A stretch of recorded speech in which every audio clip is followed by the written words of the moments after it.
welcome to day 3 of action here at Austin-Tindall Sports Complex in Kissimmee, Florida, in the shadow of the Orlando International Airport. I'm Kyle Bond here on the NCCAA Network. A fabulous slate of games today here on Wednesday. The first of two here on Field 3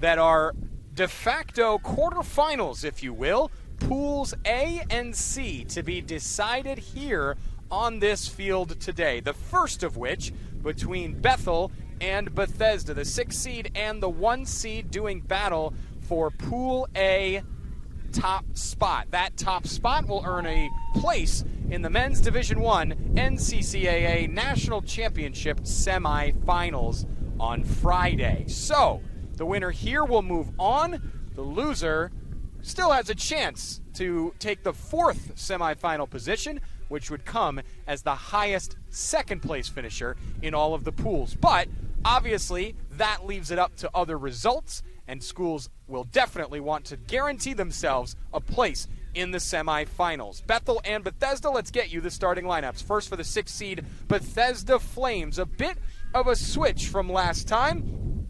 Caleb Suarez and Leonardo Rambelli come into the starting lineup.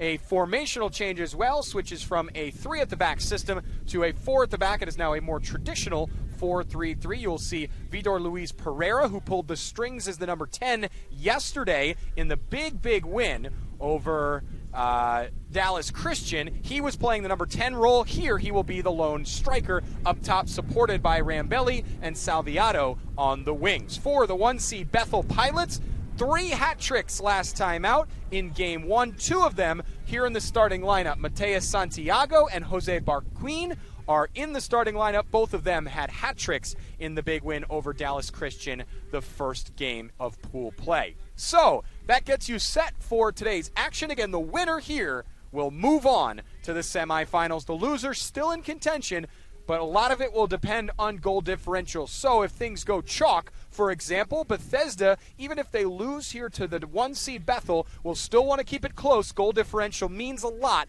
moving forward if they're looking for the position in the semifinals. Also want to note that a draw would go the way of Bethel as they hold the tiebreaker on goals scored. Both these teams beat Dallas Christian by a significant margin. You can only gain 4 as a cap on goal differential, so with 2 big wins, both of them are tied on goal differential, which means the next tiebreaker would be goals conceded. Bethel shut out Dallas Christian, whereas Bethesda conceded twice late. So, a draw here would see Bethel move on as the Pool A winner. However, it would leave Bethesda in a very good spot on 4 points to get that last semifinal position. An early shot over the bar by Leonardo Rambelli gets this underway. Bethesda starting things out with a bang. Now that you know all the bookkeeping, let's focus on the soccer.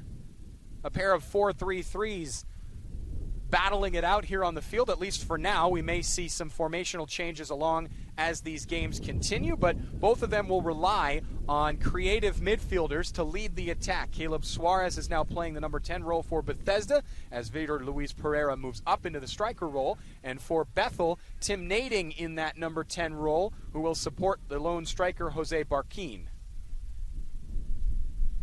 Barquin, one of those 3 players with a hat trick last time out.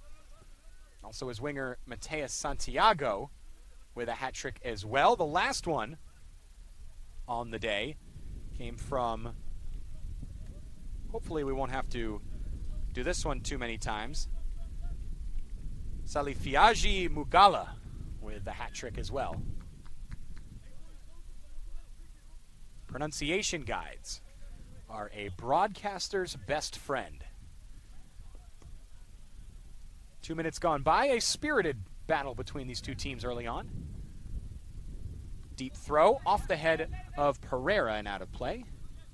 Pereira with the captain's armband.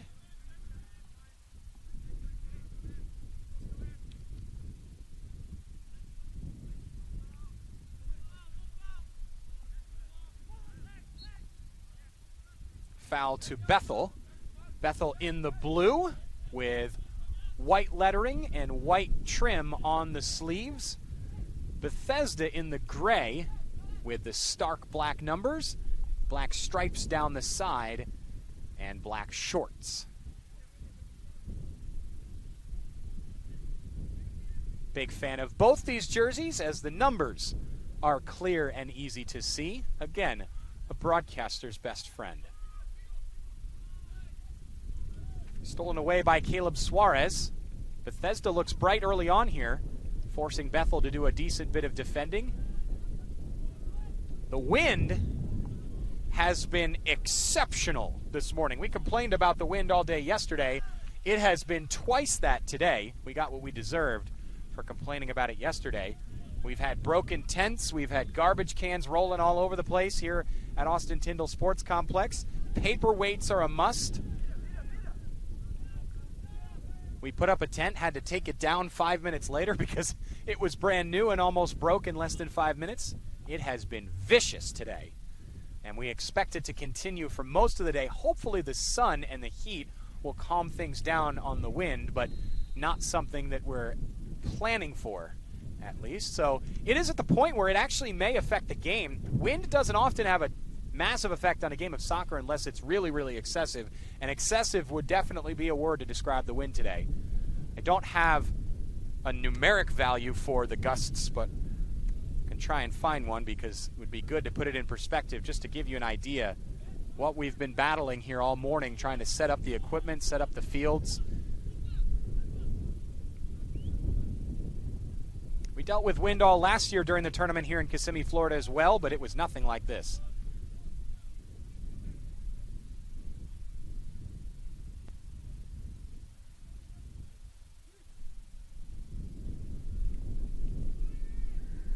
Bethel with a turnover. A couple of blue shirts there for the counter, but it falls apart. There it is, the wind wreaking havoc on our field mics. We'll keep an eye on that to keep it from getting too annoying.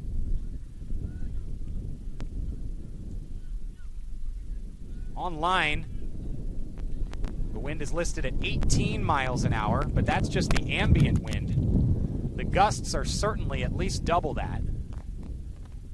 So I would put the gusts at probably 35 to 40 miles an hour.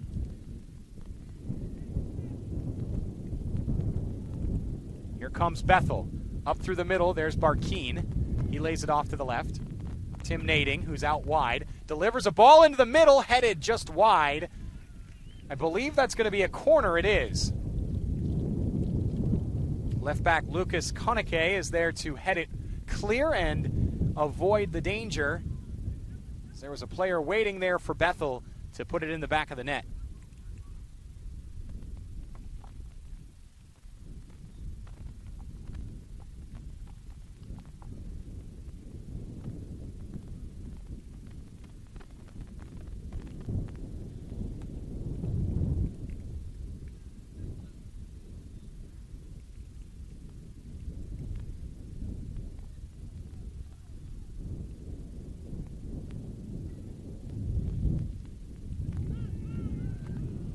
Corner is taken by the Bethesda goalkeeper, Benjamin Grisman. Grisman did not start the first game against Dallas Christian, but he is their usual goalkeeper.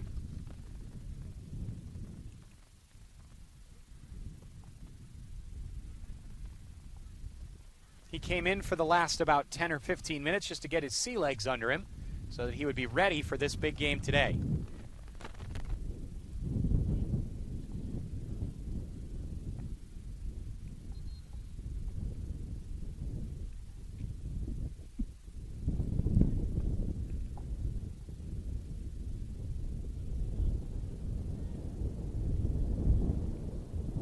To use a Winnie the Pooh favorite, it's a blustery day.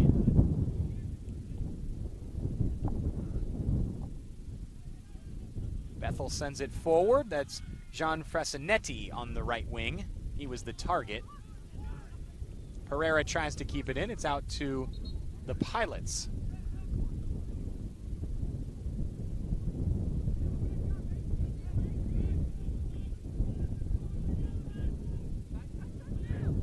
Frasinetti, back to the right back, and João Victor de Oliveira. Now into the middle for Ellis Jones.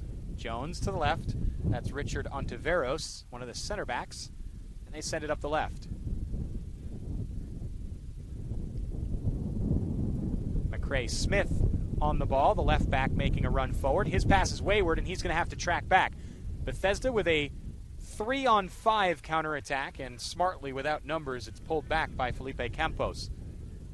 Campos on that right side had a hat trick of assists against Dallas Christian. A couple of excellent deliveries.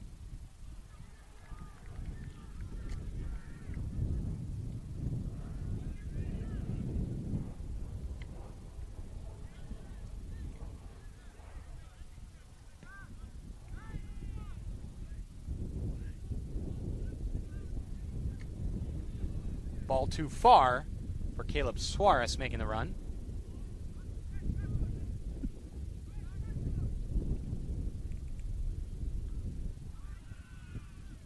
Towering header by Taha Homare. Homare and Enrique Santos are a formidable center back pair for Bethesda. Santos had a pair of headed goals early on against Dallas Christian that really set the tone for that game, including one that was our score of the game. Speaking of SCORE, the NCCAA network is powered by SCORE International. SCORE specializes in short-term mission trips. Pair your passion with the opportunity to share the gospel both internationally and domestically by joining SCORE on a short-term mission trip.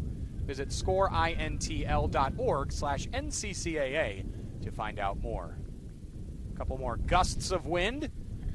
That has got to be upwards of 40 miles an hour.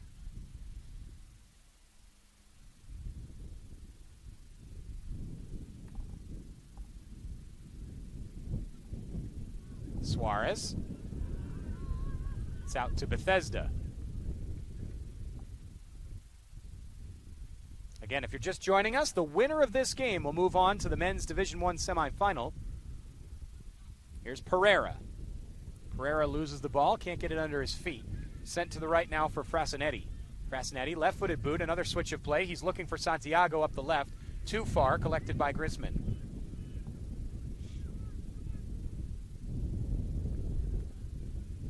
Campos.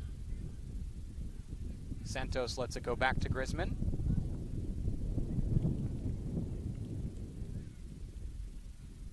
Santos, the assistant captain. His pass rejected. He's going to have to deal with that now. Heads it back to the goalkeeper. Can't pick it up. That's, oh, well, he headed it. It's not a back pass, so he's okay. Konike. Up this left side, here's Leonardo Rambelli, who was good off the bench yesterday. Starter in this game. Good 1-2 with Konike. Rambelli being challenged hard. Has not been able to get the cross in. Now he's 1-on-2. Got himself stuck down by the corner flag. Guarded by Isaac Nunez. Not much he could do there once he was hemmed in. Solid defending. Omare stops the counterattack. Referee wants the throw taken a good 10-15 yards further back. Here's Oliveira to take the throw.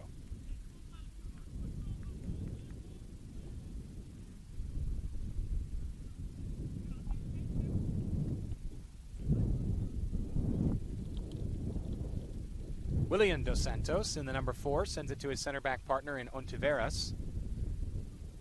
Cycling around the defense. Now they try down the left. That missed its mark.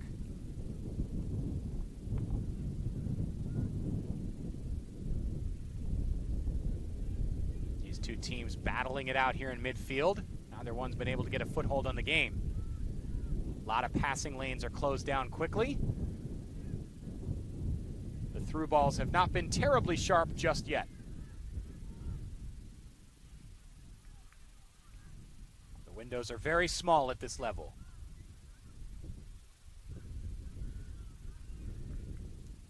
Pereira tackled and dispossessed. Tim Nading with the defense there.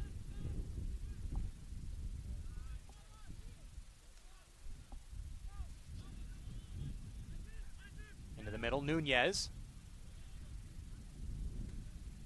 Right-footed cross by Barkeen. The first one was stopped. The second one's dangerous, and that's out for a corner. No nonsense defending by Victor Salviato on the far side near that far post.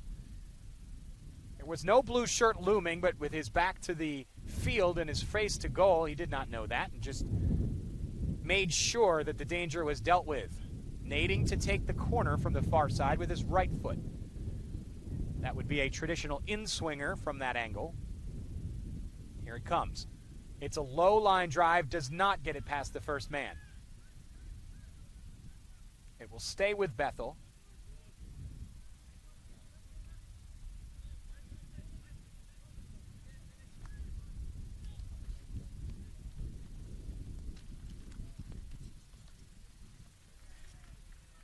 It's out for another corner.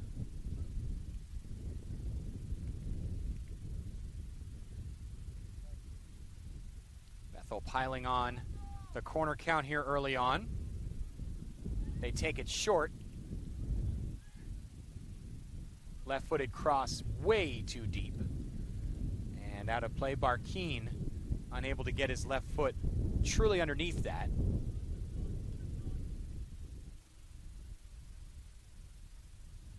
Three early corners for Bethel go begging here in the first 15 minutes or so.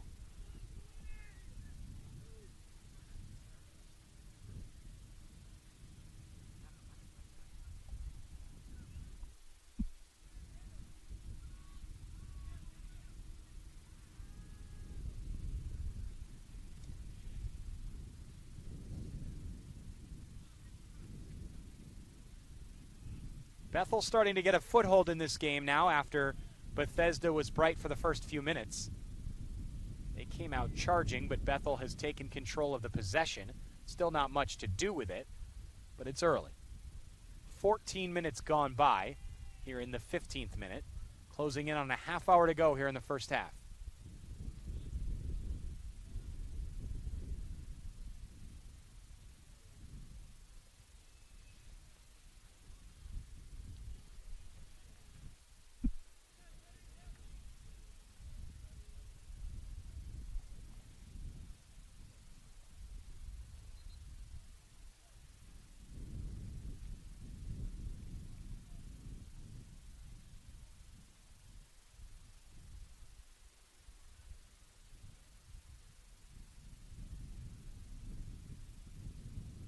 I'm hesitant to say this because I don't want to invite Mother Nature and its wrath, but the wind has died down a little bit over the last 5 minutes. We hope that continues.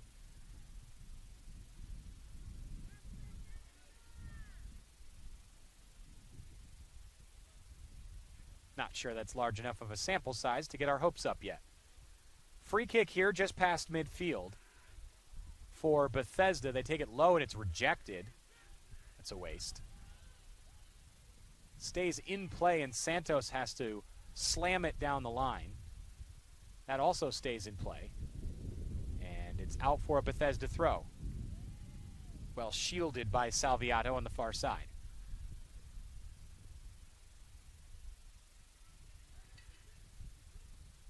A lot of action down that side for both teams. That's the left for Bethel and the right for Bethesda. Here's Suarez giving chase. He says he didn't touch it. Linesman agrees. This is a corner. First corner of the day for Bethesda. Up comes Enrique Santos. He was the target early on for Bethesda in yesterday's game. Scored a pair of headers as he daps up his mark. A little bit of sportsmanship there before they do battle in the penalty area. Here comes the ball. Right-footed, deep, deep, deep, too far. That is not going to challenge the Bethel defensive line.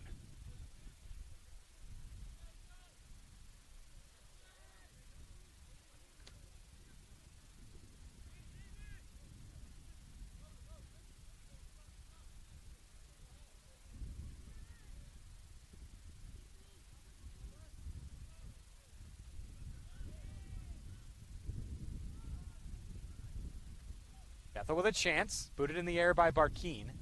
Down the right side for Frasinetti. Frasinetti around one defender, but it's cleared by the next. Konike gets his left foot to it and clears the danger for the moment. It's going to come back at them. Oliveira Ontiveros. Switch of play down the left, looking for Santiago. Santiago keeps it in. Snatched away by Bethesda.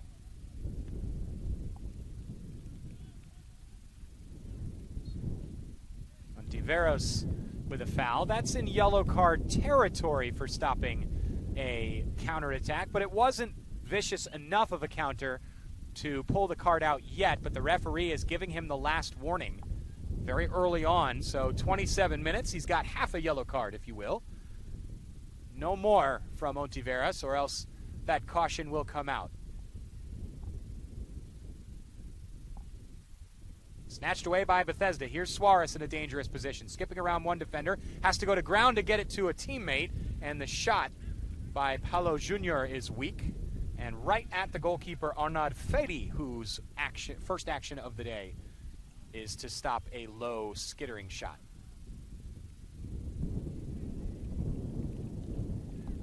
That's the second shot by Bethesda today, the first since the opening seconds, but that one was off target. Now down the other end, scooped up by Griezmann.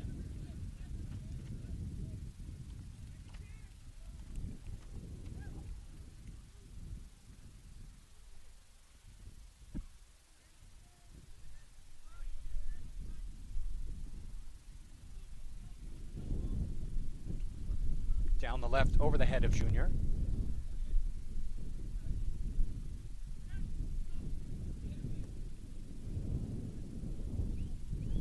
Ontiveros.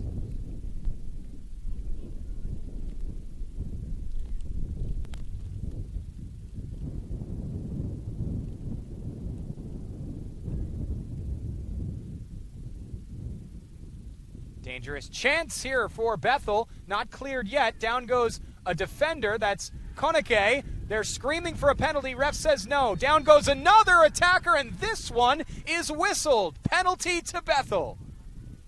Koneke had the first defensive move where he went down to the ground, swung at it with his foot. The ref said no, and now I believe that's Santiago who's on the dirt. Protesting is Taha Omare. He may have been the one to commit the foul. Nonetheless, Santiago went down. Actually, that was Barquin. So it's Barquin to win the penalty, and looks like he's standing up to take.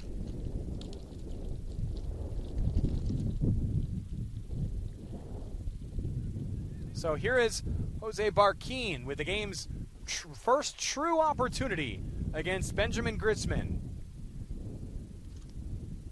Griezmann, a freshman, and Barquin, the captain of this team, a senior. Right-footed blast, it's missed!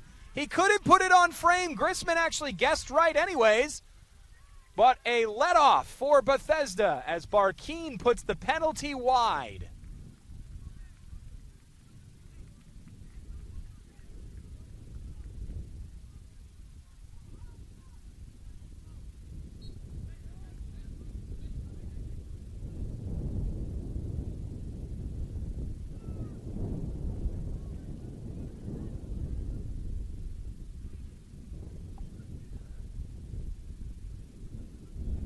We remain at 0-0.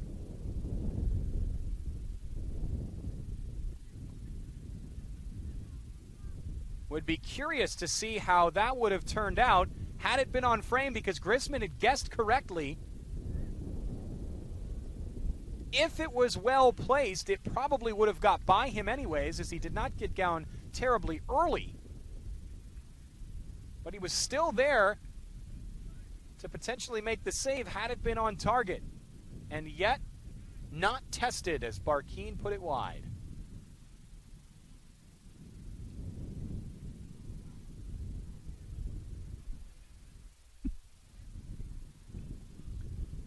So we'll see how Bethel recovers from that. Still very early in this game, 24 and change to go.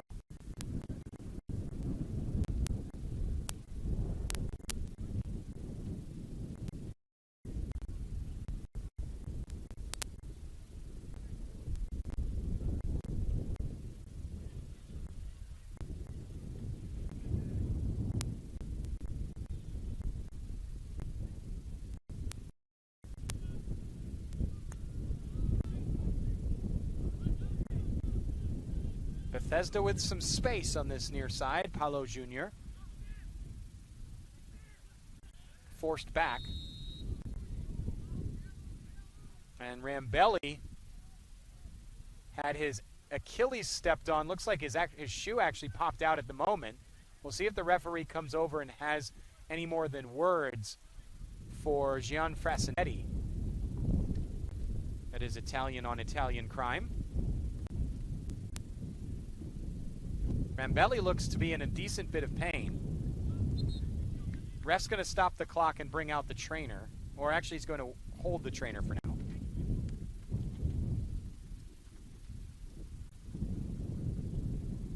No caution for Frasinetti, just a talking to. But it looked like he had the back of his ankle stamped on.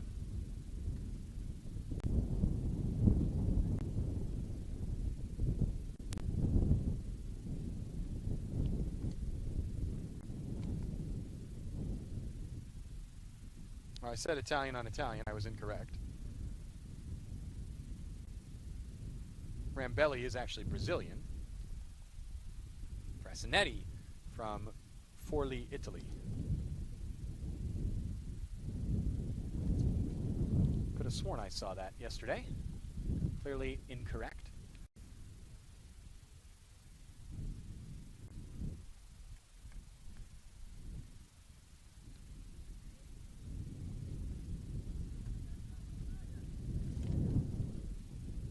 So a decently lengthy stoppage, but it looks like Rambelli will come to his feet without any trainer assistance.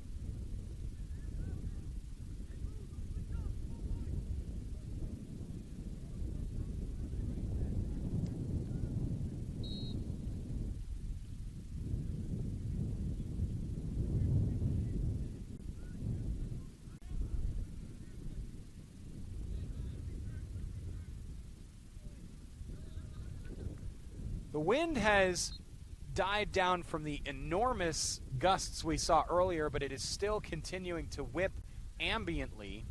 And so we apologize for any video feeds cutting in and out or other technical issues. We're having issues with our field mic as well, trying to solve that. So we are doing our best here to bring this game to you as cleanly as possible. We apologize for any technical issues. So we'll continue to work. Halftime will give us a chance to do that as well. We have 22 and a half to go until then.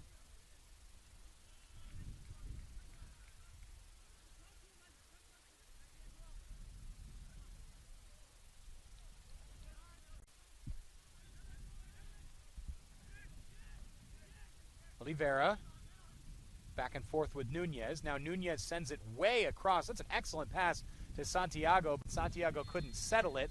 And now a foul here, and our first yellow card of the day. Another hard foul. Yellow card will go to McCrae Smith of Bethel.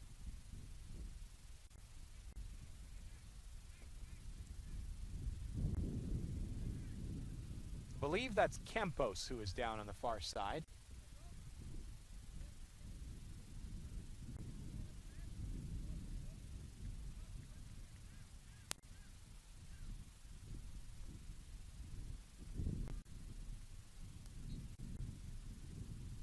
Nope, that was Salviato, so it was not the right back. It was the right winger that was felled as they look to break. A couple of counterattacks for Bethesda have been chopped down as fouls. Bethesda getting behind Bethel on the counter. Here's another one. Suarez touches to his right. There's Salviato. Back heel springs Campos. Campos loses out, though, as he's double-teamed. Here comes Bethel. Nunez slips and falls. Good step by Enrique Santos to break that counter. Gets a hand from the Bethesda bench. Stays with Bethel for the moment. Here's Nading. And that goes out to the Pilots. The Bethesda bench has been the more vocal by a significant margin.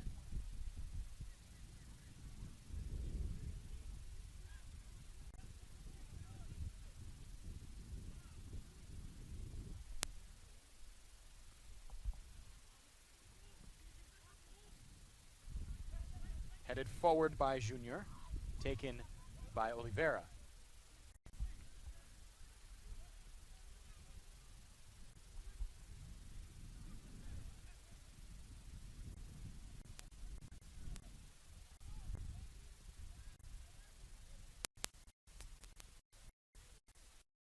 in by Nading. He has options. Junior backing off defensively as he has wide duties behind him as well. Following now Oliveira. Sends it back to Nading. Oliveira out wide allows Frasinetti to cut in. Bethesda backing off and packing in. Here's Jones. That's Ellis Jones. Center back Ontiveros stepping up and switching the play around to the left. Up the middle, Barkeen comes up to give an option. Right-footed delivery, deep to the far post. Nading comes in too far, misjudged that cross, and it goes out for a goal kick. Nading was there.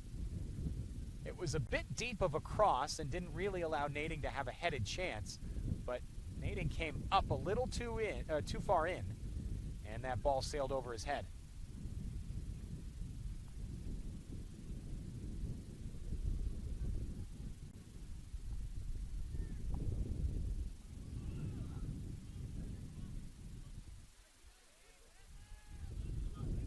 Deep ball finds Pereira. Pereira gives forward to Suarez. Suarez 1-on-2.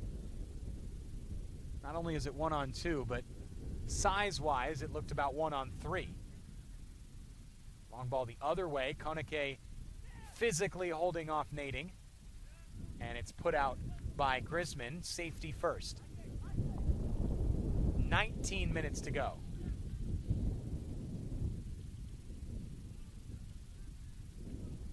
It's out to the Pilots.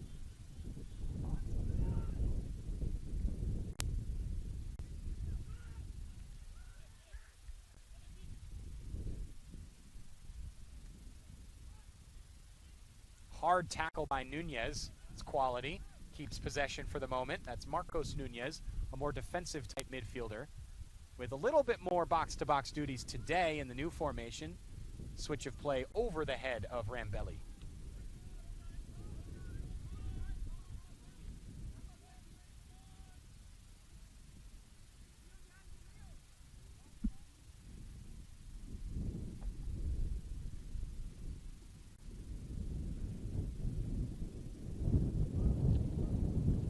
Looks like a substitute readying on the far side, at least based on where Keke Milani is standing. He may be coming in shortly. It looks like Bethesda has maybe switched to a 3 at the back system. Keep an eye on that, with Santos moving over to the right center back, Omare in the middle, and Koneke on the left. It looks like that's where we are. Leonardo Rambelli is at the left wing position, and Rambelli is going to come off, replaced by Milani. Suarez moves to right wing back.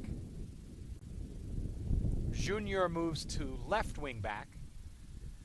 Now in the middle is Milani and Nunez. So a formational switch for Bethesda. We'll see how they handle this Bethel attack, and maybe it can get them a little more possession. Sent into the middle and headed out. That's a dangerous cleared header, but it worked.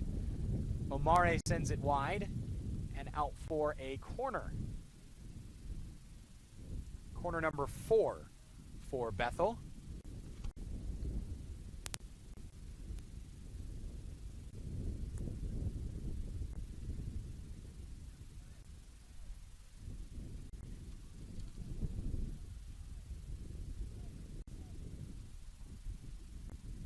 Corner taken by Barkeen. Low line drive. Does find a blue head at the near post, but it's sent well wide as two of them went for it.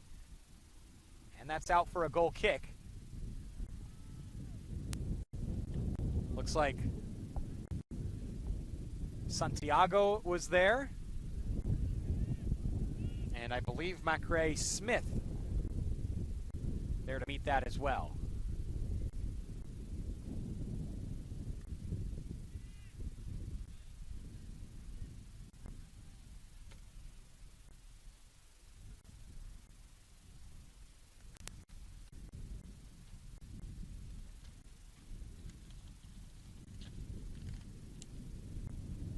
Taken away by Smith. He has options. Out of play. Oh, now Bethel player goes down. I thought that had gone out of play earlier. Foul in a relatively dangerous position. This one's deep on the far side, near the touchline. But it's far enough into the attacking third that a good enough ball could see a header here. This is essentially like a corner moved up a bit. Low line drive, Barkeen almost there. Sliding to meet that, just out of reach and taken well by Grisman.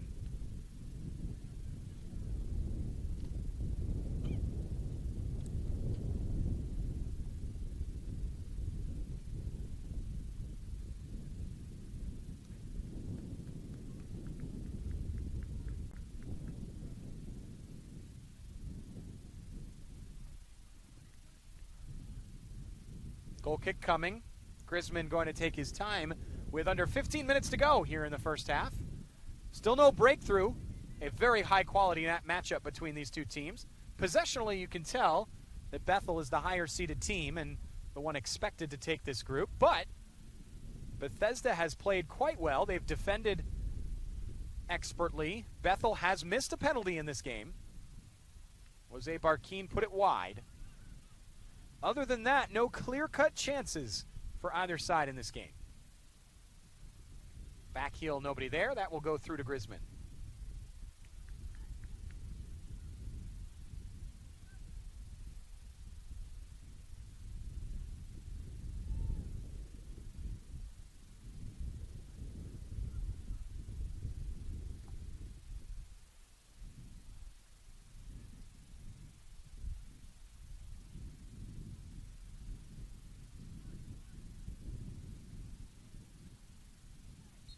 Pereira goes down. Just got his ankle caught.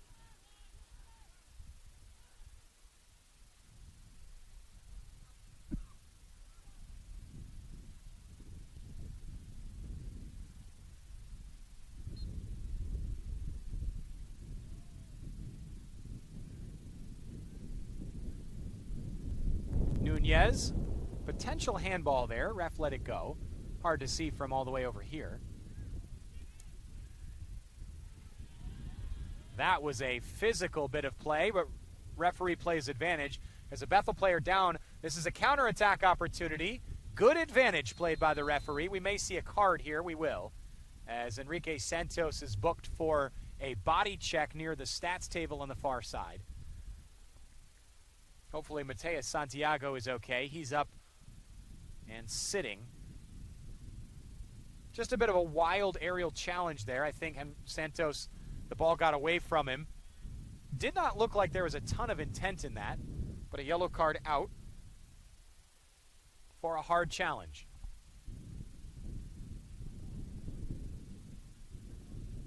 Corner here to come from Nading with a right foot. Nading's last corner was a little bit of a low line drive and could not beat the first man. We'll see if he can get some more air under this. Looks like Santiago is okay.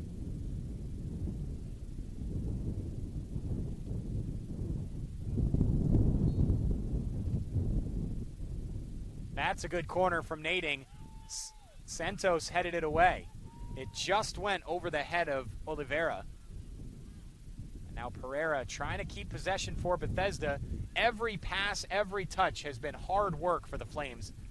This Bethel 11 has been swarming off the ball, playing what we like to call a counter press, where every time they lose the ball, they swarm it immediately. Man who made the counter press famous in the pro ranks, that would be Jurgen Klopp. Not the first, but certainly the most popular to bring it to the pro ranks. In fact, he made it his own, called the Gegen Press in the Bundesliga with Borussia Dortmund. Even before that, I believe Borussia Mönchengladbach, I think, or was it Stuttgart that he was with before that? Mainz. FC Mainz. he got his job at Borussia Dortmund. Turned that Gegenpress into a world soccer phenomenon.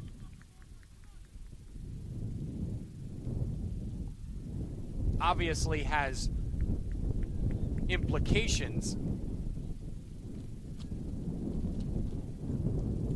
as if you are unable to swarm the ball immediately, it can lead to counterattacks for the opposing team, but it smothers them in possession. Leads to a high-energy style of play. Certainly not exactly what we're seeing from Bethel here, but that counter-press concept is what has led to a lot of possession for them and a bit of frustration for Bethesda. Some substitutions are on the field.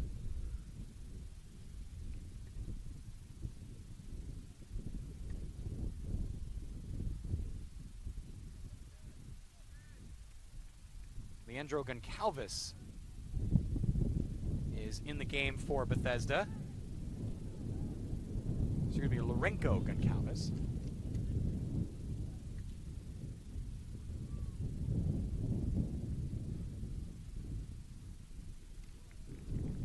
It's out for another corner. Bit of frustration setting in for Bethesda. Omare is upset that that was put out. Fifth corner for Bethel. Still the shot count just 2-2. Bethel has really struggled to put shots on net. They have not had much so far from these set pieces. Set pieces were Bethesda's friend yesterday. That's a dangerous corner. Headed away by Santos. Grisman was there for the punch as well. And down go two players, one for each team. It's a foul to the Flames. They're looking for the trainer right away. That's not a good sign. Bethesda already had an injury to Leandro Mikami, a freshman substitute, yesterday. Not sure how he's doing, but we have not seen him yet today. It looked a nasty one to his knee. We hope that whoever's down here is all right.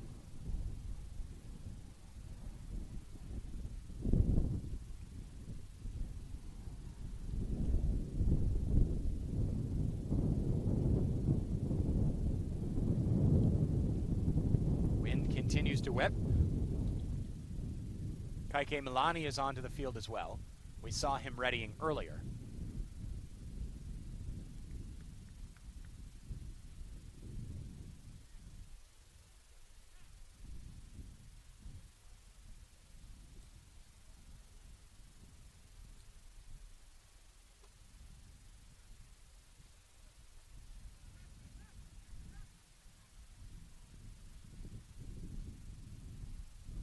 Paulo Jr., the one who was down, he gets up gingerly, holding his ribs.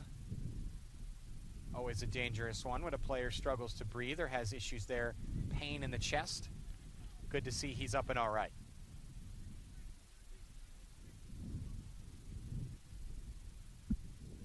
No drop ball here as a foul was called on Bethel.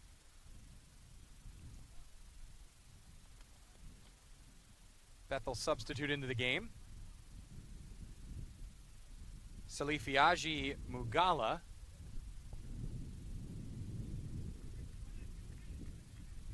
He has taken Frasinetti's position, so I'll assume that he has replaced Frasinetti. Also in is Anu Almanji.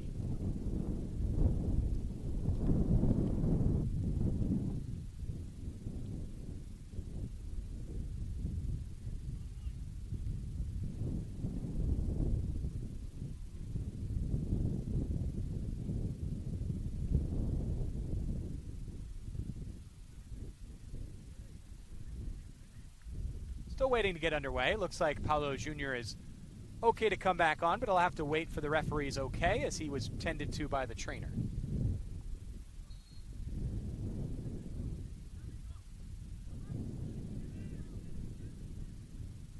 Jr. back onto the field. Bethesda back to 11 men.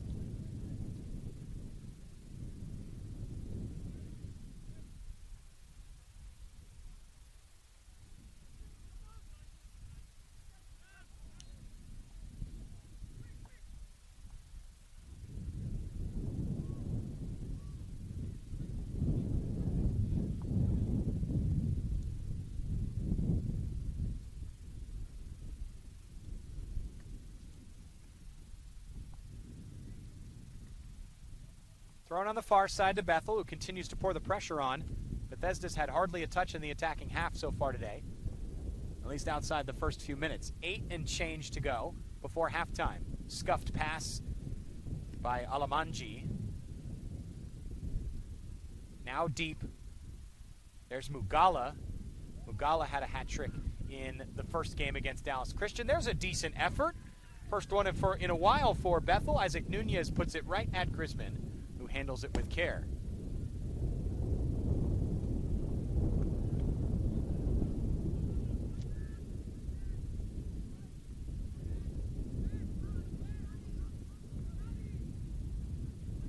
Down the left, Suarez. It's out. That will go to Bethel.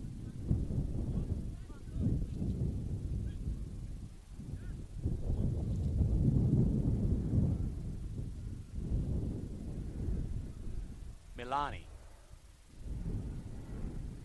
Every ball carrier is challenged hard by this Bethel defense.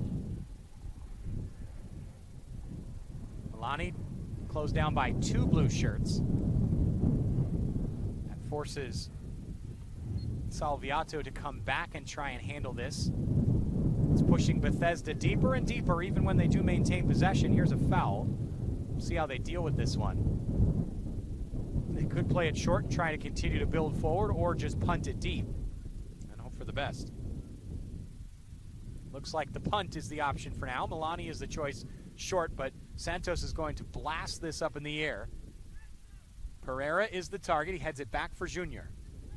Junior fouled. Actually, it's a handball that's called. Not sure if the referee would have called the foul had the handball not been there, but it was motioned as a handball. So the referee is going to chalk the wall off on the distance as the goalkeeper, Arnaud Fady, sets his men in position. Maybe a little too deep to go for goal, maybe not. We'll see who's standing over it. It's going to be Milani, the substitute. It'll be a right-footed effort from Milani. We'll see if he tries to chip this over for a teammate. It's a pretty straight-on effort, so crosses into teammates are difficult.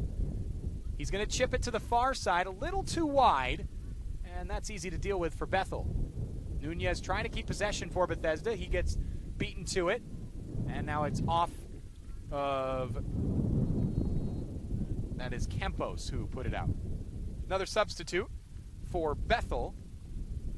Luan Bresci, Brazilian, is going to come into the game for Tim Nading.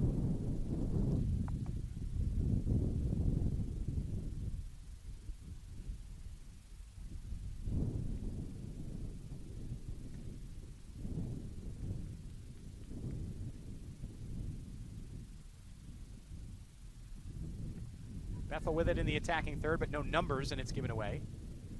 Milani with some hold-up play. He's beaten to it. Giveaway. There is Barkeen, sends it to the right. Oliveira. Substitute Mugala. First cross is blocked.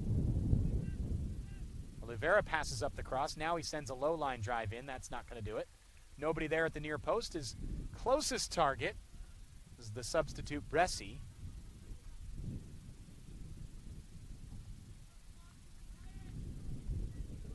Five minutes to go. No score so far here in the first half. The break is looming. Out comes Grisman. He's had plenty to do here in the first half, but nothing terribly dangerous other than the penalty opportunity that was missed early on by Jose Barkeen. Outside of that, this Bethesda defense has done quite well. Now they have to work on the attack. Here's a short back pass. It's wide left. And a goal kick. The Bethesda bench wants a penalty, but it looks like the goalkeeper got to that. He's going to wave it off. Goal kick. Excellent job by Arnaud Fady, and really his first test of the day. That was a weak back header from William Dos Santos. And it allowed the substitute Lourenco Goncalves a way through. Here they come again. Bethesda, Milani is fouled. Bit of an elbow there from Mugala.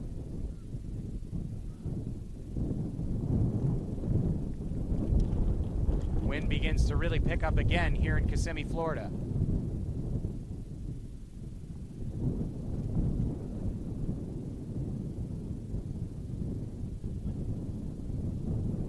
Our producer, Brandon Gilmore, doing the crack sleuthing, has looked at our wind forecast. Doesn't look great. So hopefully we can bring this to you as glitch-free as possible. Doesn't look like it really dies down until about 8 or 9 p.m. We will have games going on then. We've got a 5 o'clock kick and a 7:30 kick here today as well. Chance for Bethel to break through the middle. Sent wide by Bresci. Out to the left and Alamanji.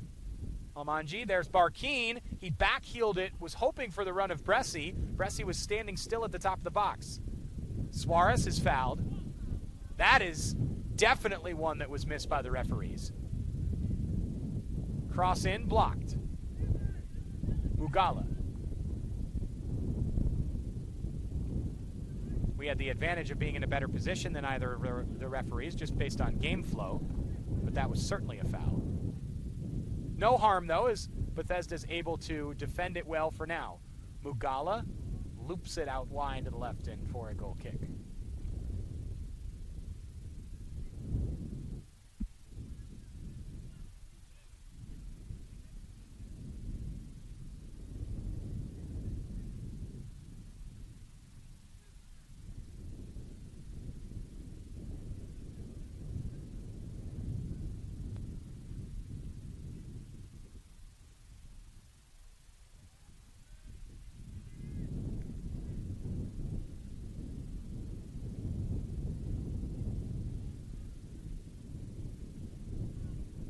There's that counter press, 2 players swarming the ball for Bethel every single time.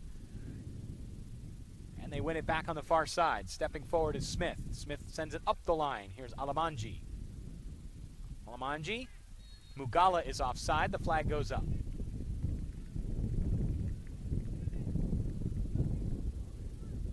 One and a half to go here in the first half. An excellent contest between the 1 seed and the 6 seed. Winner moves on to the semifinals. Potential loser still has a chance to move on as well. But leaves it up to other results.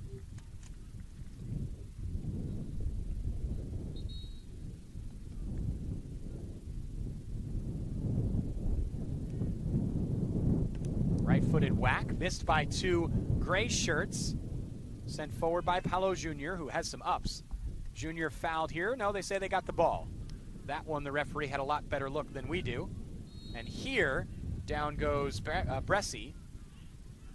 Bethel wants to take it quick with 43 seconds to go. And the referee has a chat with Lorenko Goncalves,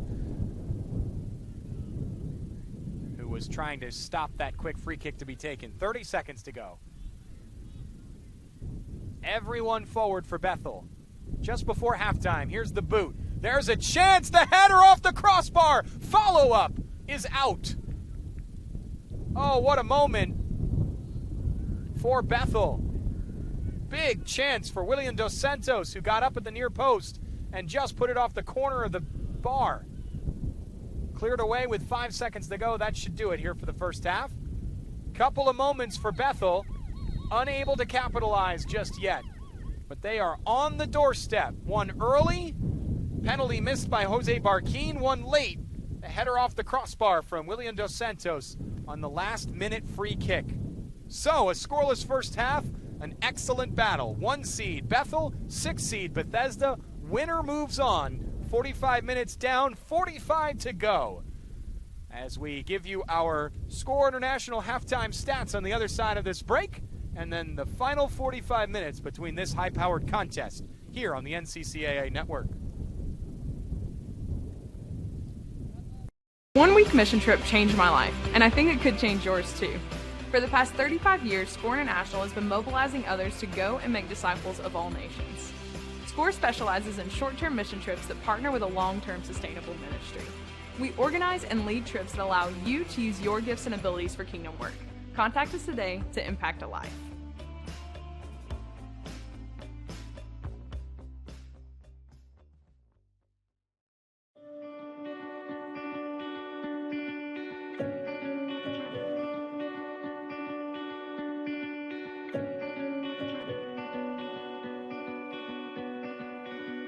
The NCCAA mission states, "We serve members by setting association standards, developing communications resources, providing regional and national competition, and partnering in outreach to our communities and the world."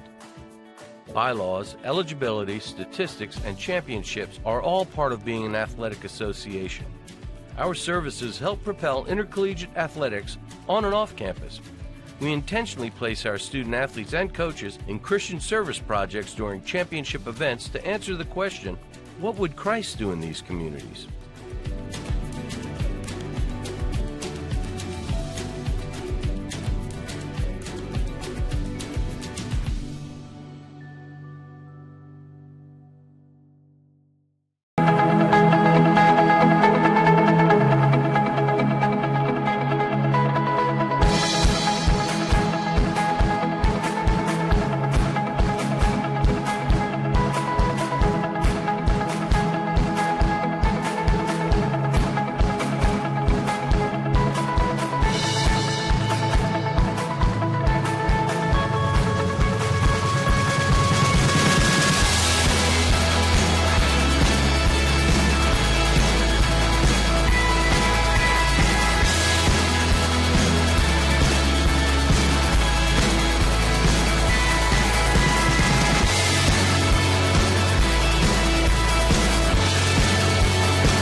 Our world's been rocked by fear and economic uncertainty, but Columbia International University is praying for you. We invite you to invest in yourself by enrolling in our #1 rated online programs. We promise you an affordable, high-quality education and a place of peace. Enroll today.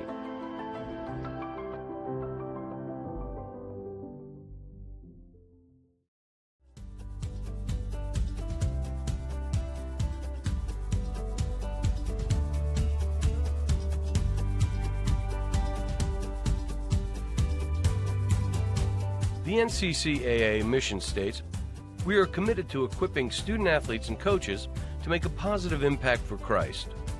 Equipping student athletes and coaches involves the creation and distribution of tools and resources needed for a particular purpose. We promote outreach and ministry for the enhancement of athletic competition with a Christian perspective. One tool is Game Plan for Life, a character initiative to promote the biblical characteristics of love, integrity, faith, and excellence. Equipping student athletes with a game plan will remain with them throughout their entire lives.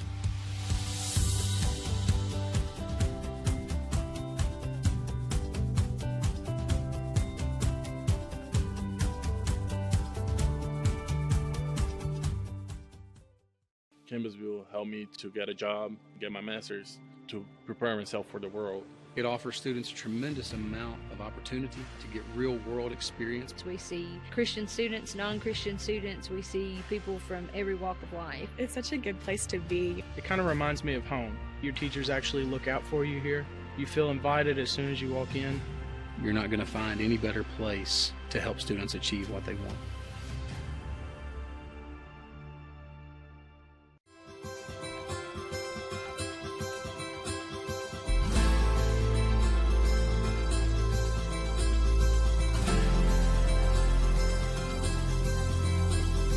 The NCCAA mission states, "We are an association of Christ-centered collegiate institutions whose mission is to use athletic competition as an integral component of education, evangelism, and encouragement."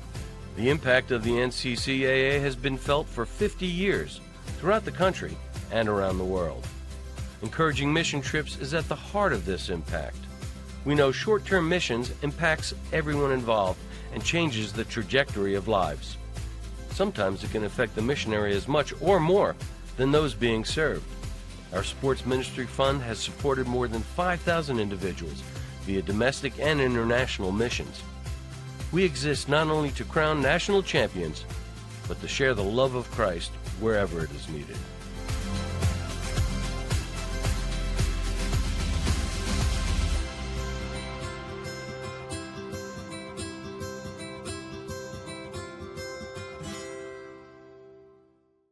A one-week mission trip changed my life, and I think it could change yours too. For the past 35 years, SCORE International has been mobilizing others to go and make disciples of all nations. SCORE specializes in short-term mission trips that partner with a long-term sustainable ministry. We organize and lead trips that allow you to use your gifts and abilities for kingdom work. Contact us today to impact a life.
Well, 45 minutes down, 45 to go as we take a look at our SCORE International halftime stats.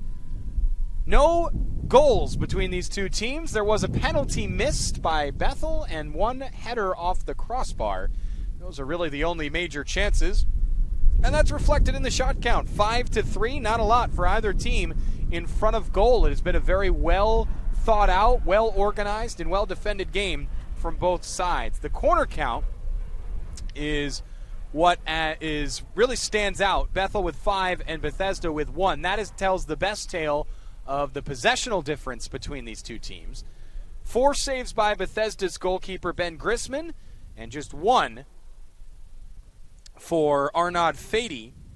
Foul count 9-8. Very physical matchup. Doesn't feel like it's getting out of control at all, but both sides have also picked up a yellow card. McCrae Smith, the left back for Bethel, has been cautioned, and so has Enrique Santos, the center back for Bethesda. SCORE specializes in short-term mission trips. Pair your passion with the opportunity to share the gospel, both internationally and domestically, by joining SCORE on a short-term mission trip. Visit scoreintl.org/NCCAA to find out more.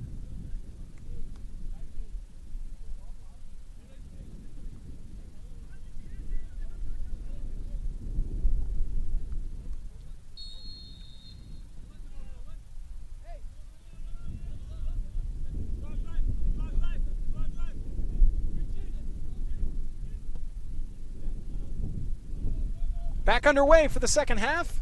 Teams switch sides. Could make a difference with the wind. The wind is generally blowing what would now be at the backs of the Bethesda players, and Bethel heading into the wind. So we'll see if that makes a difference for some of these long balls. The gusts continue to pick up.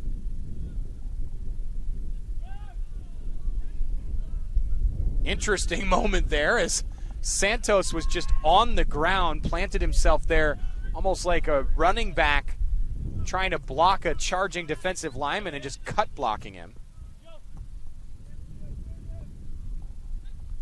Ref said, well, he got the ball, I guess, so not a penalty. Interesting method of defending.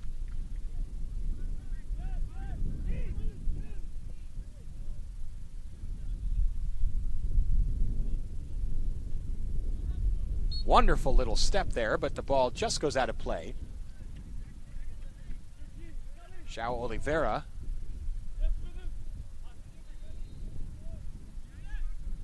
Looks like earlier Bethesda had switched to a 3 at the back. It appears that they are back to a traditional 4-3-3, but Bethel has countered with what appears like a 3 at the back system for now. We'll see if that continues to be the case as Bethesda charges forward, looking for a counter that's not there.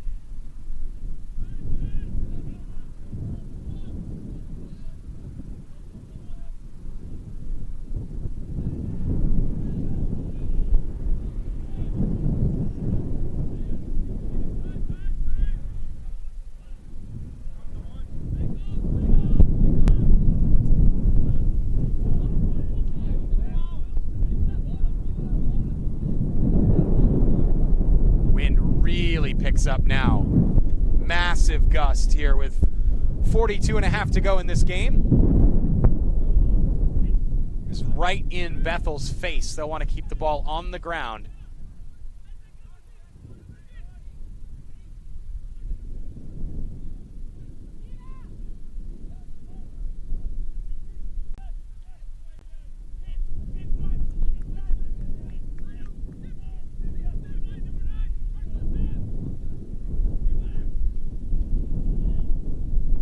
And into the arms of Grisman.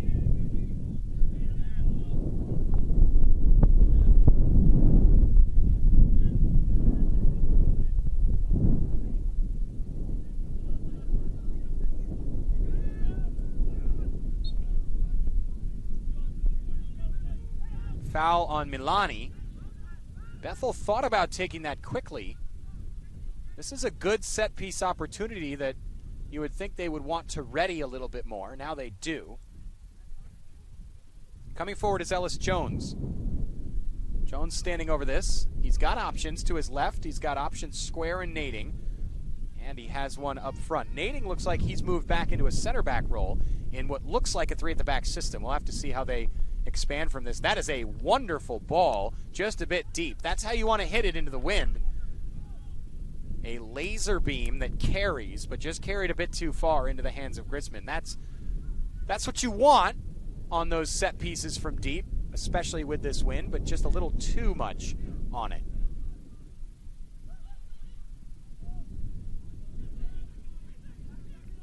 Bethesda continuing to swarm the ball every time it's at the feet of a gray shirt.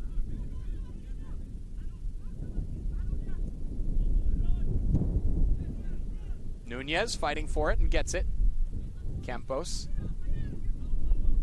Haven't seen much of Campos from that right back position. He was prolific yesterday against Dallas Christian.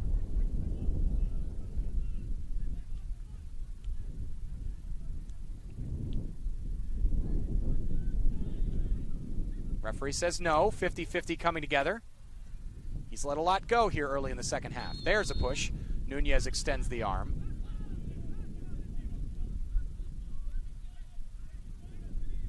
Santiago has taken a beating here in this game.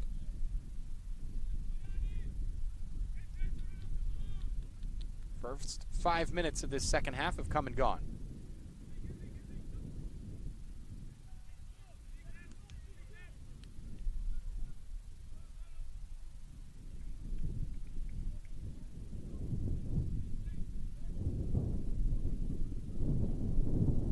Booted deep by Jones.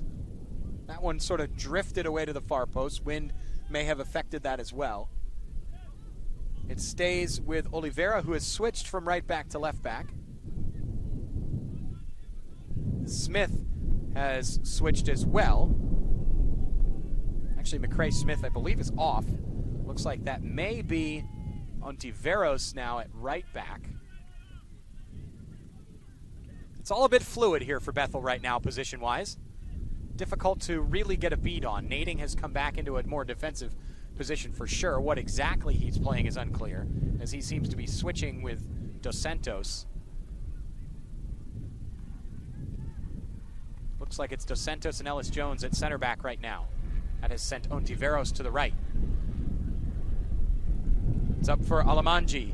Alamanji looking for a run from a teammate, has his palms to the air, says, "Where is everybody?" Jones, the new center back, sends it to the goalkeeper. Looks like this switch may be something to do as well with McCrae Smith, who has come off, is yellow carded in the first half, so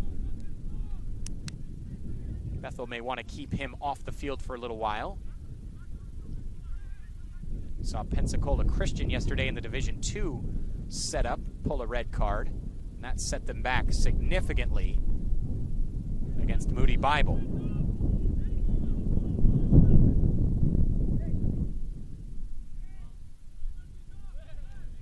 Wayward pass by Alamanji, out for Bethesda.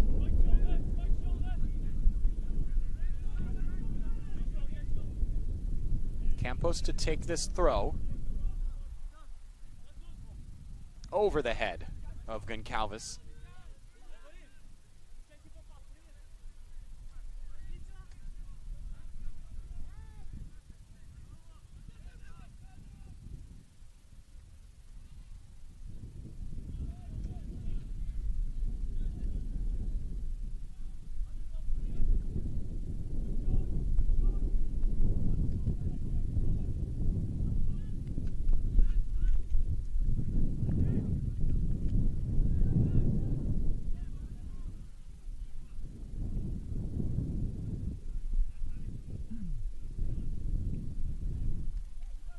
Booted ahead. Looking for a substitute. Paul Martinez is into the game for Bethesda.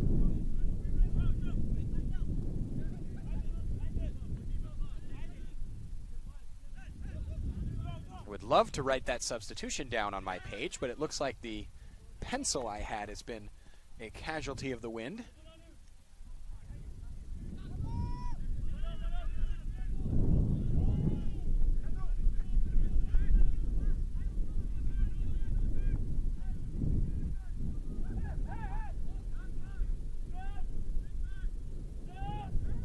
Bethesda trying to hold some possession. It's given away. Up the middle. Barquin sends it forward. Santiago.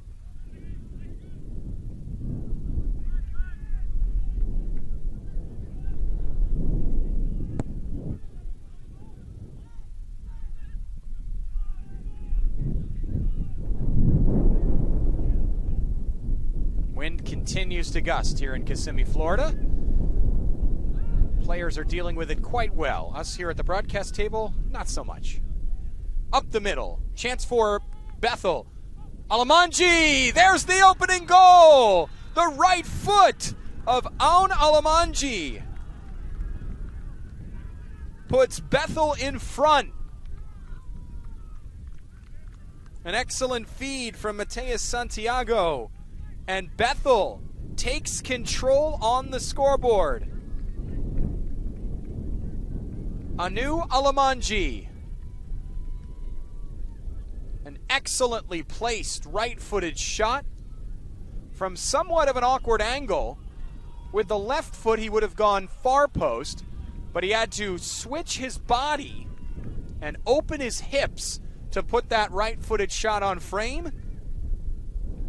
And he didn't just put it on frame, he slotted it inside the near post. That's one that the freshman Benjamin Grisman will want back, but only because goalkeepers in general love to protect their near post. Just because finishing far post is often a much more difficult task for a striker. So the goalkeeper says, I'll make you work for your goal. There, though, Alamanji beat Grisman to his near post. Goalkeepers hate that.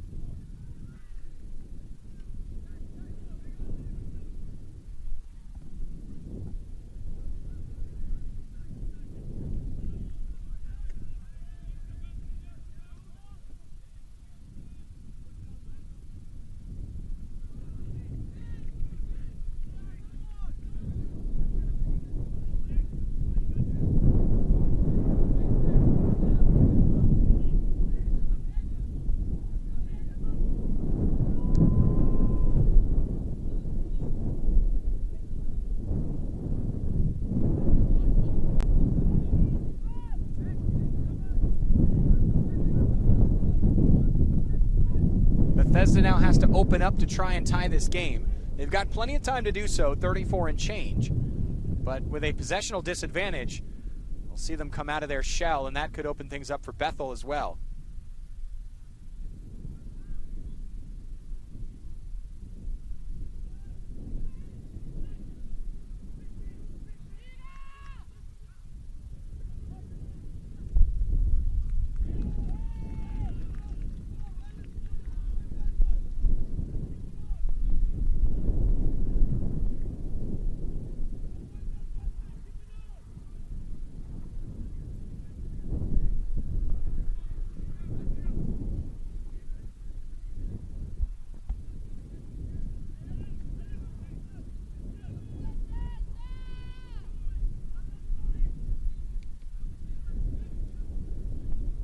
Corner here for Bethel. Chance to go two in front and really put this game to bed. The header was there, shot blocked. Alamanji was searching for a second. Header from Dos Santos. He is a formidable target in that scrum. Had the initial header that was sent down into the ground. Offside flag is up, and that sends it to Bethesda. The NCCAA network is powered by Score International. Score specializes in short-term mission trips. Pair your passion with the opportunity to share the gospel both internationally and domestically by joining Score on a short-term mission trip. Visit scoreintl.org/NCCAA to find out more.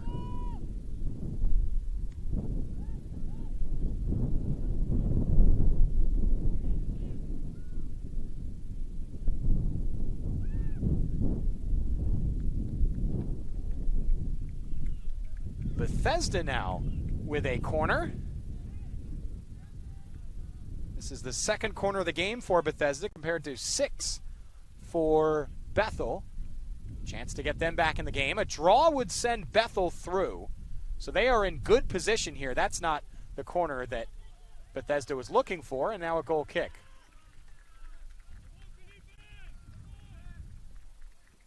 So Bethel basically 2 goals up in this game for practical purposes. But a draw would still mean a lot to Bethesda because it gives them the added point. And that 4-point status instead of 2 makes a massive difference when you're looking at the highest ranked second place team moves on to the semifinals. 4 points, very hard to do, because if you think about how the pools are arranged, theoretically you say, okay, chalk, right? Chalk meaning the best teams or the highest ranked teams move on. That means the second place teams, in order to get 4 points, would have to draw the best team. And that's hard to do. So 4 points for Bethesda, including a draw against the number 1 seed, that would be a quality haul and would put them in excellent position to move on.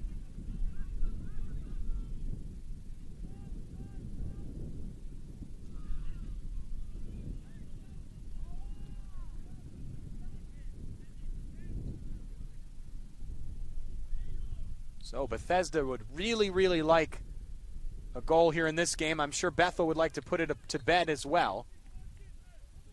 Half an hour to go, up by a goal. They'll be looking for plenty more.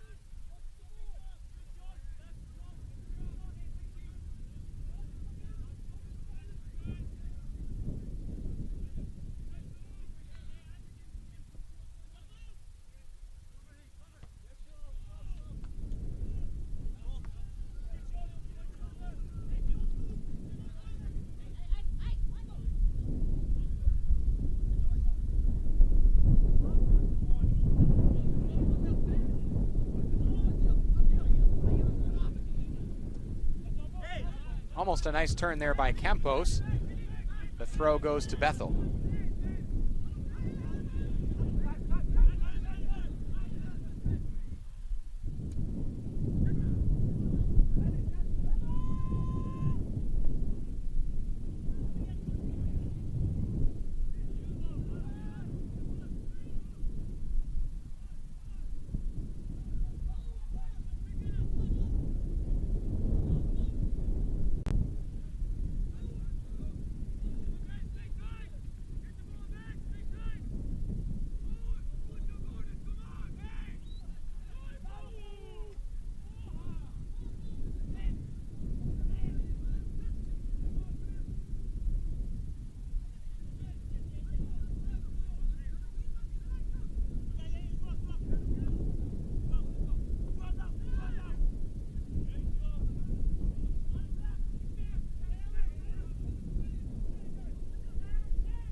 Teams going back and forth. Chances are coming and going, but few and far between for both teams. Bethesda just unable to get possession of the ball. Hard work for the Flames. Not a lot to show for it against a very well-drilled Bethel team. Sent into the middle. Barkeen tried to turn and shoot, lost the ball. Gets it back, though, with some help from Mugala. Barkeen now on the wing, sends in a ball to the middle. There's an attacker there, Mugala wide. Excellently stopped by Santiago as he collected that cross. Santiago touched to Mugala, and sliding down, it went just wide right.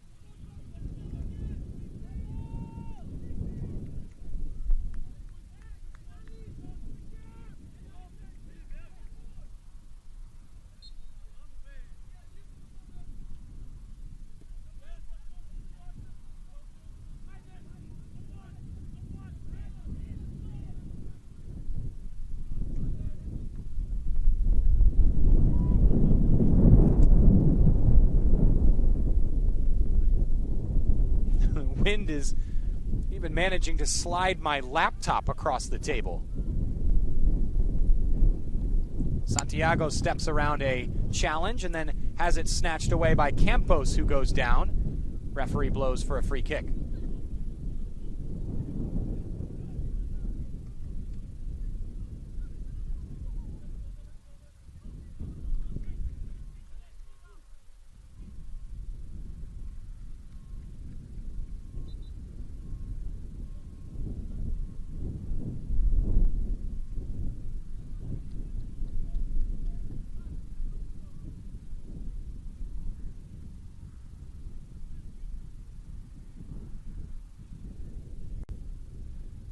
Clock stopped just under 27 minutes.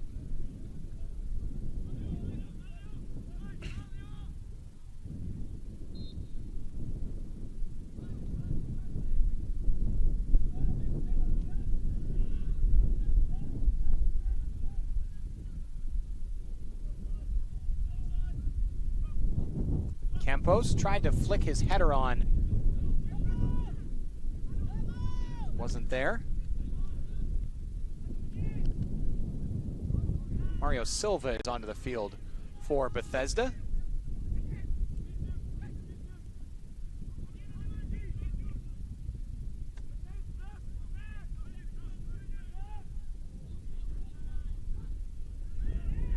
There is Silva. Santos sends it long for Campos. Thought he would have the 1-2 there.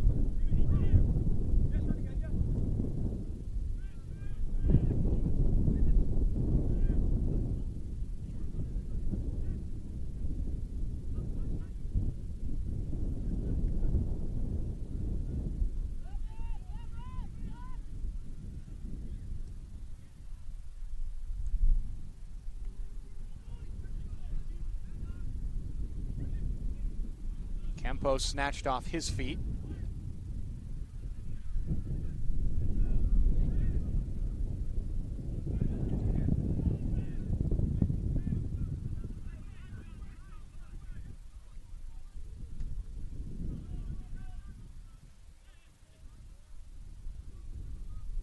Nading, bursting through midfield, and he's fouled.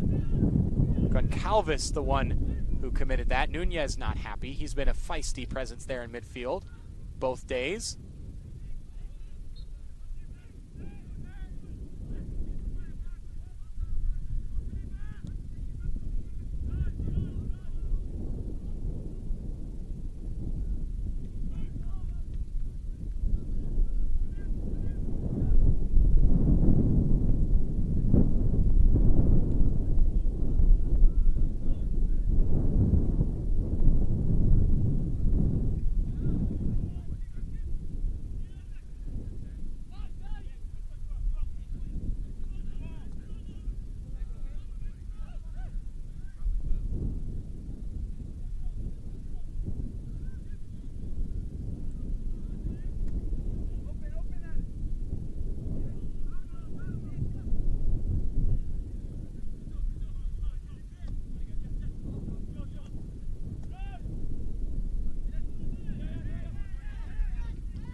Bethel up the line. Excellent ball there for Barkeen.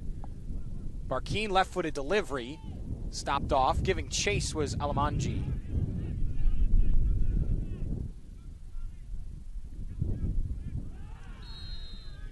And a foul. K. Milani getting a talking to from the referee. That may be his last warning. You don't see the typical referee signal for no more. But that talking to itself could signal that he has had enough of Kaike Milani.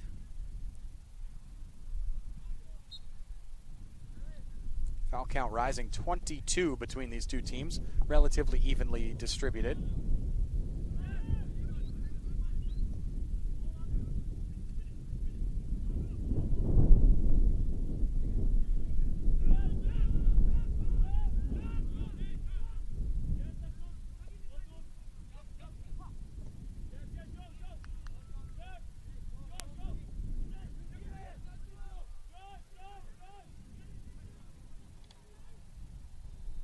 Down the left, the goal scorer, Alamanji, around a defender in Santos, sends it to the right. Lot of space for Santiago, who steps down and puts it into the back of the net. What a job by Mateus Santiago for the second goal of the game to pretty much wrap things up. Santiago, heavy touch on his first touch. It sent the ball away from him towards goal, but he was able to poke it up into the air and keep possession despite that misfire in the beginning. So, the goal scorer Alamanji got it from Santiago to open the game, and now Alamanji feeds Santiago for the second. High degree of difficulty from Mateus Santiago. He made it harder on himself with that heavy first touch, but then able to produce a brilliant bit of skill to keep the chance alive and finish it off.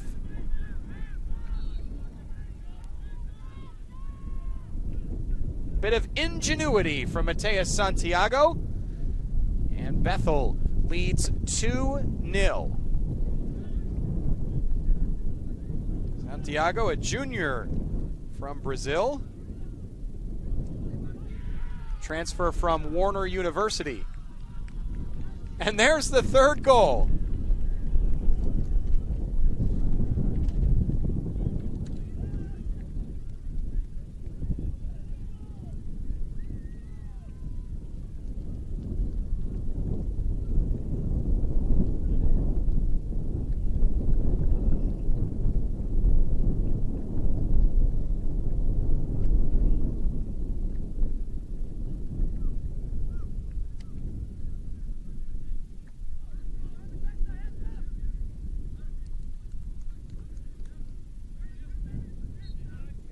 So it's 3-0, just like that.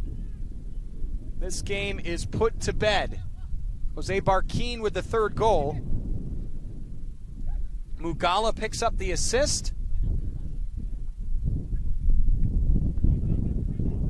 And out of nowhere, things have gone from bad to worse for Bethesda.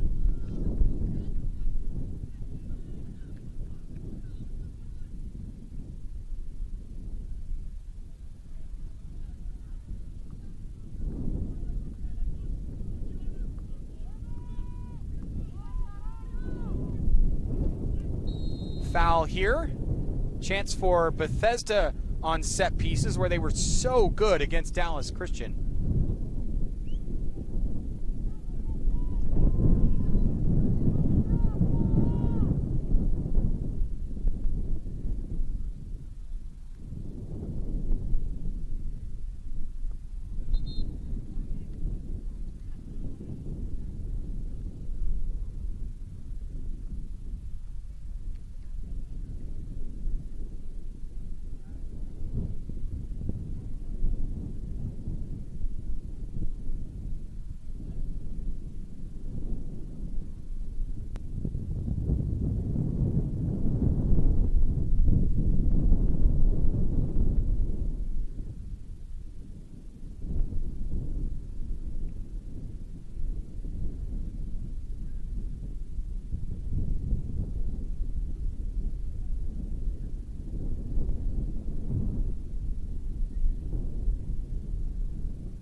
So here's Bethesda. It's Campos to stand over it. He was excellent on set pieces yesterday. Flicked header. That just goes wide. And it will be a goal kick. That was well worked.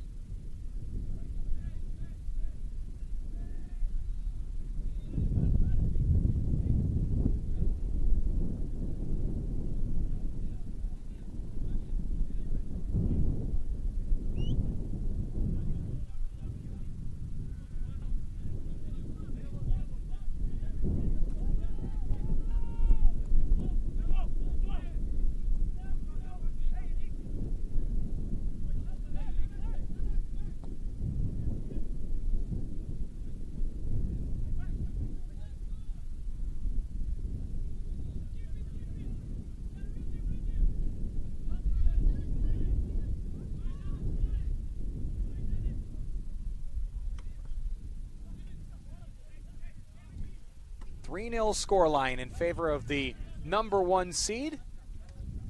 Flatters Bethel maybe a little bit and harsh on Bethesda, but Bethel has certainly played better and deserves to be ahead in this game, no question about it. Santos trying to keep out Alamanji.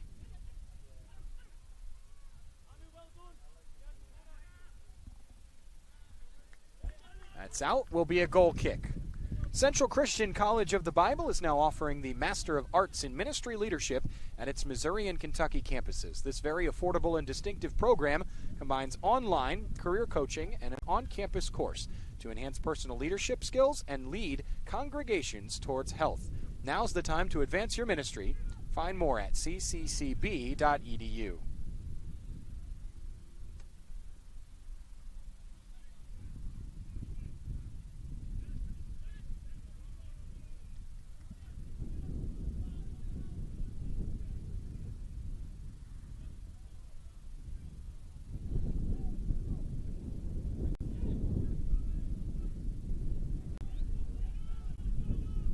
Booted deep by Nading. Alamanji has been very bright since coming off the bench.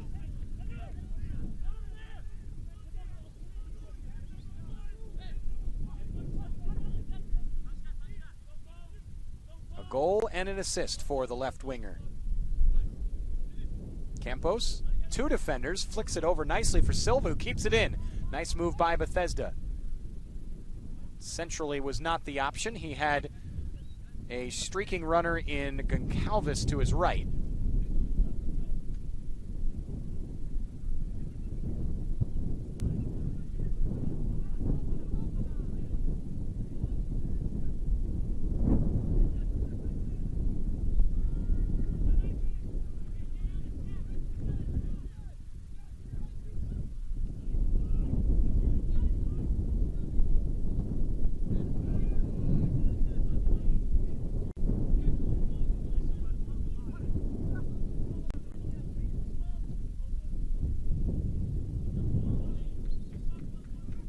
Campos back to Santos.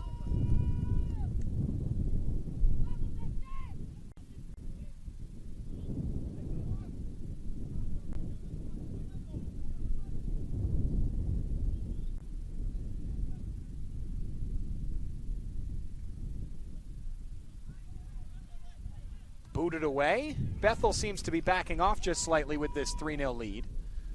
A 4-0 lead for all intents and purposes, because Bethel would still win the group with a draw. But with 17.5 to go, still seems unlikely for Bethesda, who has seen very little of the ball, to stun the world and pick up 3 goals. Still, that's why we play the games.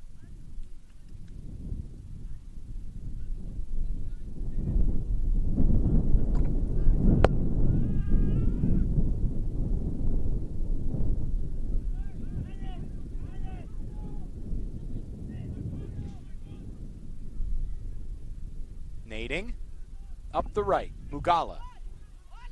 Mugala with the right foot, there's Nading. Just across the face of goal. Actually, that may have gone behind the goal.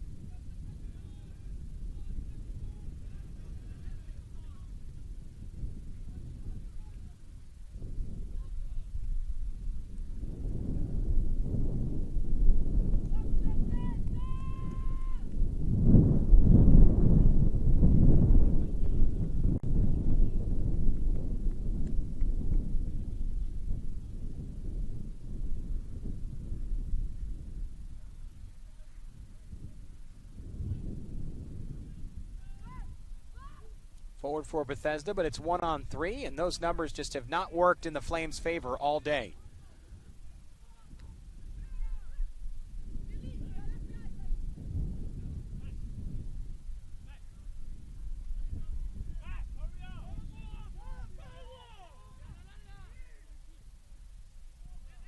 Bethel cool in possession here at the back, despite some charging players. Back in the game for Bethesda is Vitor Luis Pereira.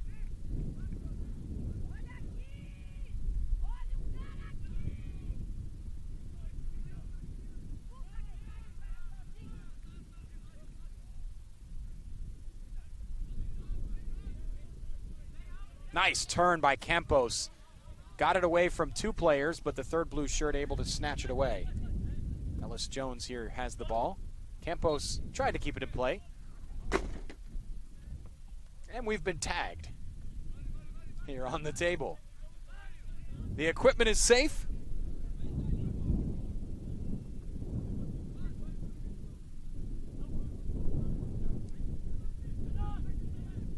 We play on. Under 15 to go.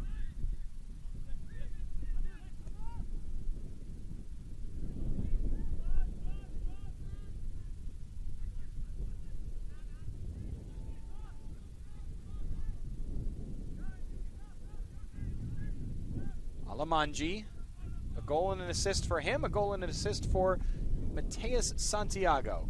This one chipped over the top and long by Nunez.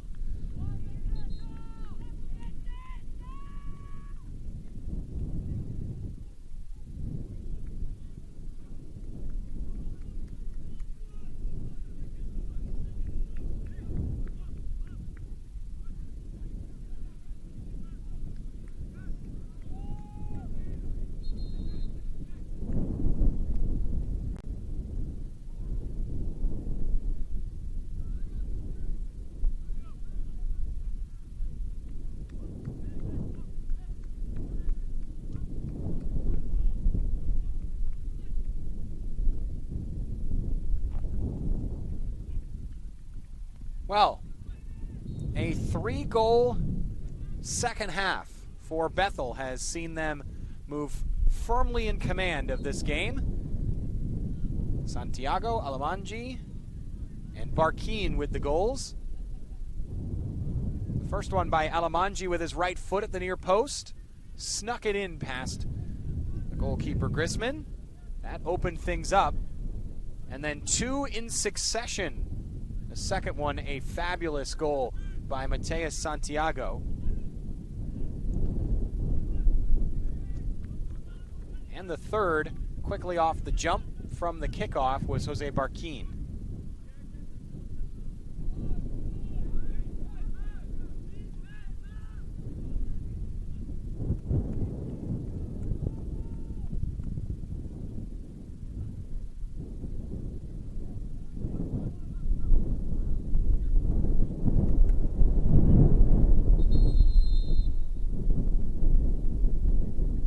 Here by Bethesda, and they're going to bring the trainers out. Looked like a head injury.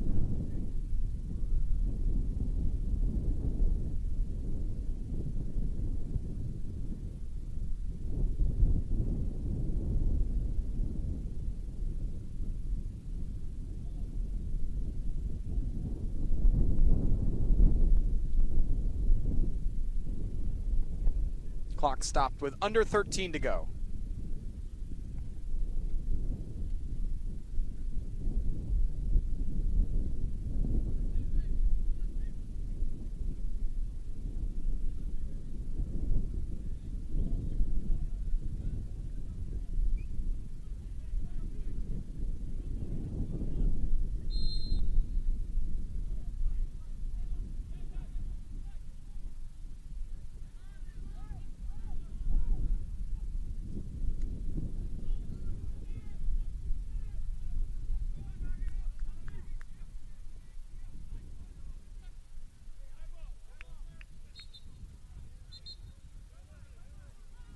Out of play to Bethesda.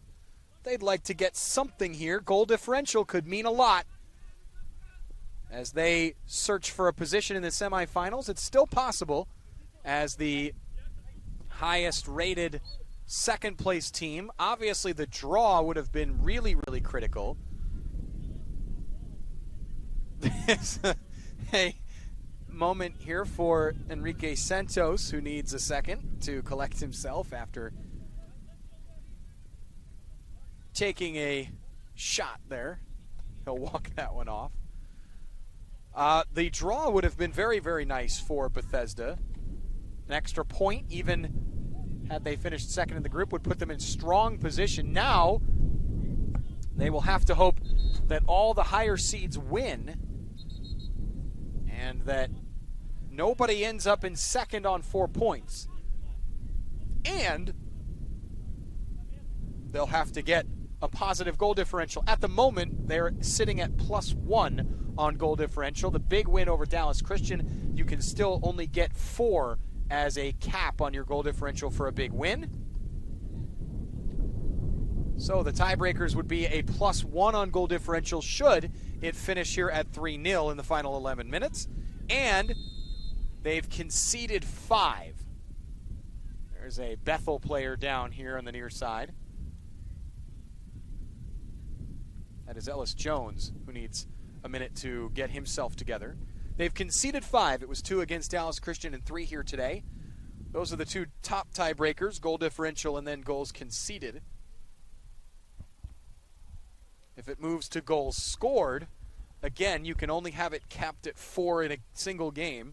So they would have 4 goals scored if it finishes here at 3-0.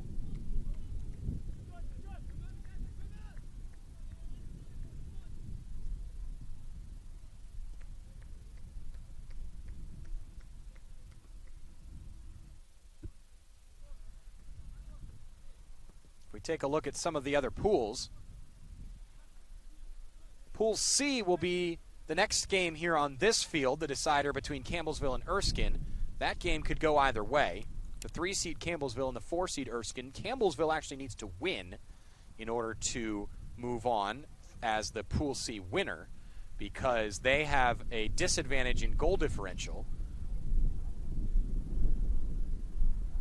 Erskine beat Dallas Baptist 5-1, whereas Campbellsville only won 3-0. So the +4 goal differential for Erskine gives them the tiebreaker should they draw.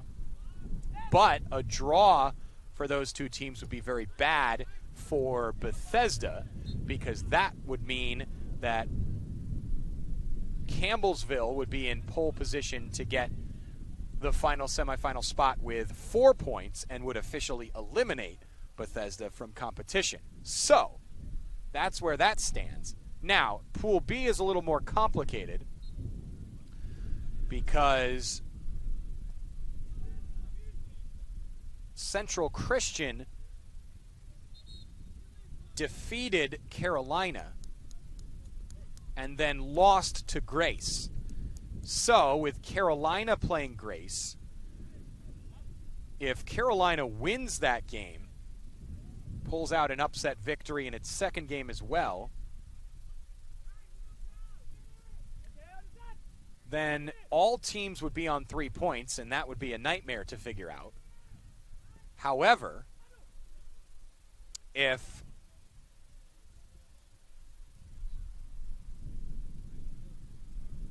Grace wins that game and moves on with 6 points, Central Christian with a 3-point showing would not advance thanks to their 0 goal differential. So, given that, as we continue to work through all these possibilities, it becomes more clear that Bethesda cannot concede here. Because their +1 goal differential actually has them in advantage over Central Christian by just 1. Here comes Bethel. The Pilots moving forward, stolen away. Taha Omare snatching that. So this 3-0 scoreline must hold for Bethesda, or they need to get another goal to make it a little bit safer. Santos, the center back, is up. Down goes Pereira, and that's a free kick opportunity for Bethesda. Again, they cashed in on a number of set pieces, corners and free kicks yesterday against Dallas Christian. You have to assume that things end up with the higher seed winning. Obviously, that's not always the case, but when you work these possibilities out, assuming the higher seed teams come away victorious, Central Christian is already locked into 3 points and a 0 goal differential. So Bethesda cannot drop any more goal differences here in this game. Chance for Vitor Luis Pereira. Shot is just wide. I believe that was saved. This will be a corner.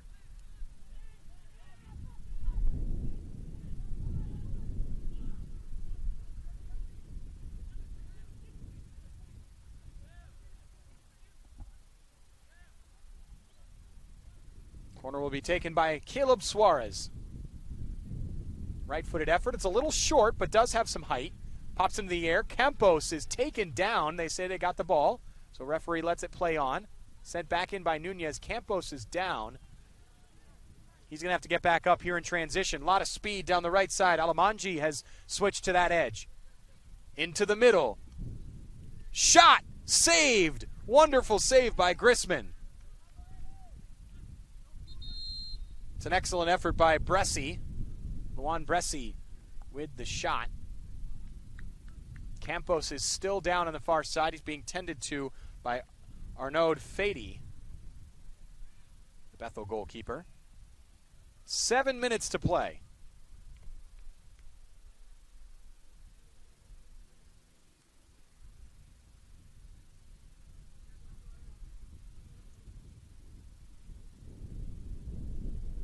Stay tuned for our score of the game. 3 goals to choose from here.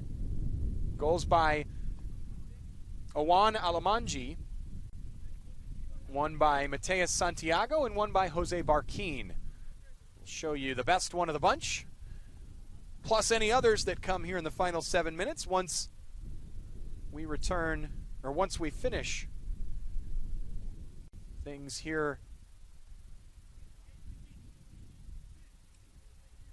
at Austin-Tindall Sports Complex. The first of 3 games, or 6 games actually today. There's another going on the other field.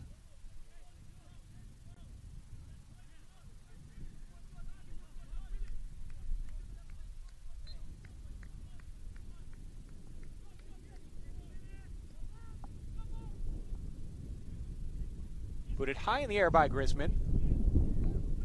Enrique Santos has been moved up as a quasi-striker from his center back position.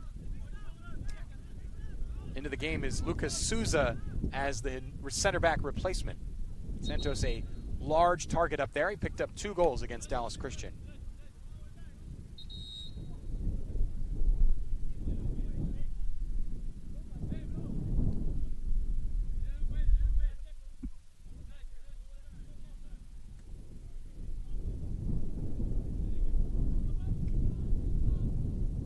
Over the head of Santos.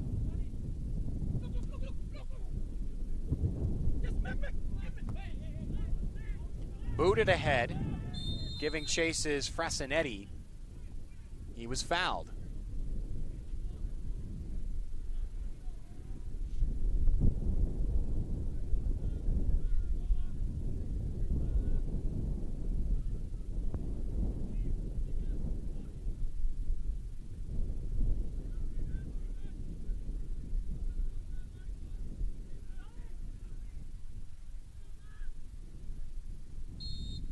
Looked like Mugala wanted that. Now he gives way.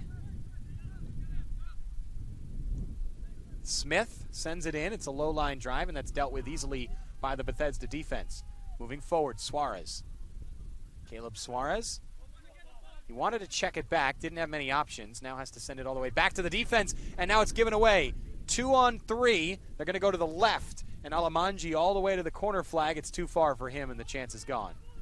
Just a bit heavy off the foot of Luan Bresci.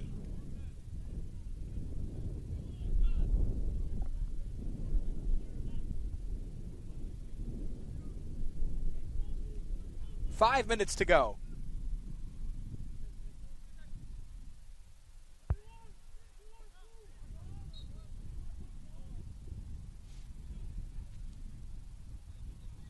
Bit of a foul there, I guess. Bethesda continues to play. Nunez nearly has it stolen. Comes to Santos. Suarez loves it on that right foot. Charges forward now. Through the legs of Santos for the dummy to Pereira, but Pereira wasn't ready for it.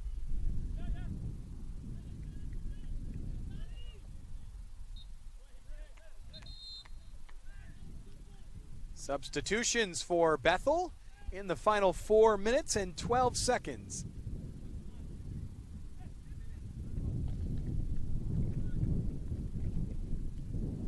Coming in, Sean Matika and Kevin Cruz. Matika to take this throw, freshly off the bench.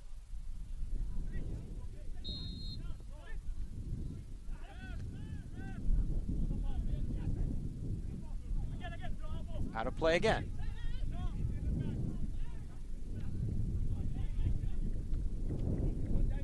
Great skill by Santos.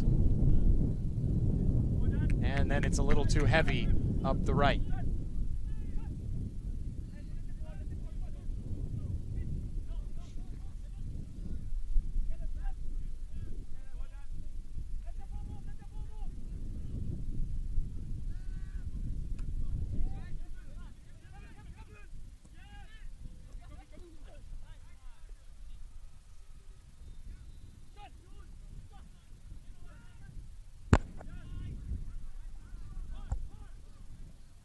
Nunez. Up the left, Leonardo Rambelli back into the game. Rambelli, a left-footed effort, tried to pick out a spot around Arnaud Fady, but it was right into the goalkeeper's arms.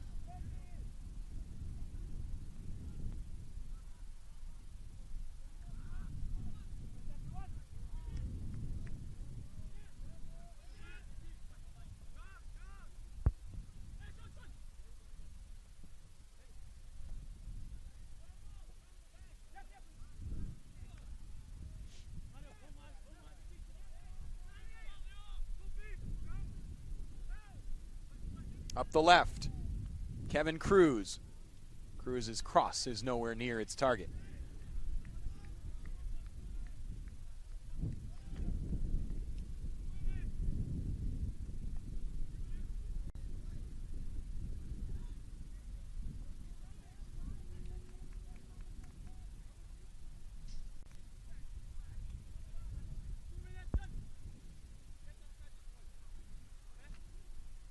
Comprehensive performance here by Bethel. Came in as the favored team and proved as such. Excellent, excellent fight by Bethesda. But they were swarmed every time on the ball. Injured Flames player up front. Believe that's Suarez.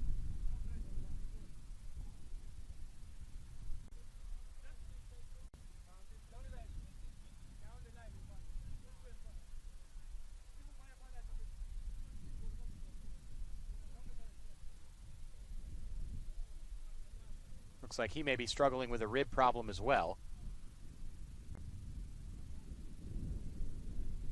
Saw Paulo Jr. have some problems with a chest injury earlier as well.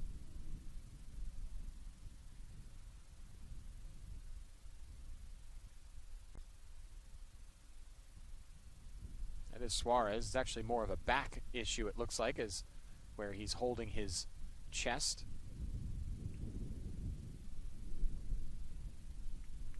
He'll get a replacement. It's readying on the far side. It will be Guillermo Giordano to come off the bench for Bethesda.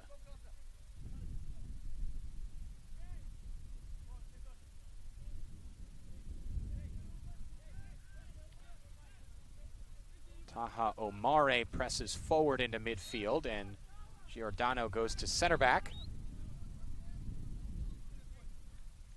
Both Santos and Omare, the two starting center backs, have been pushed higher now, thanks to both injury and game flow. 2 minutes to go, bursting down the left. There goes Bethel, and it goes out of play instead. That was Mugala. Salifiagi, Mugala has switched sides. He started on the right, now he's here on the left. Frasinetti is over there on the right, regaining his starting spot. Good step by the substitute Cruz.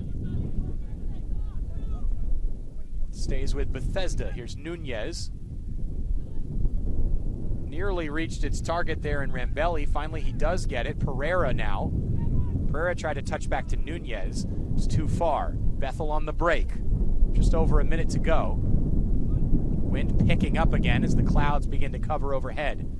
We had brilliant blue sky earlier, and it has started to fade.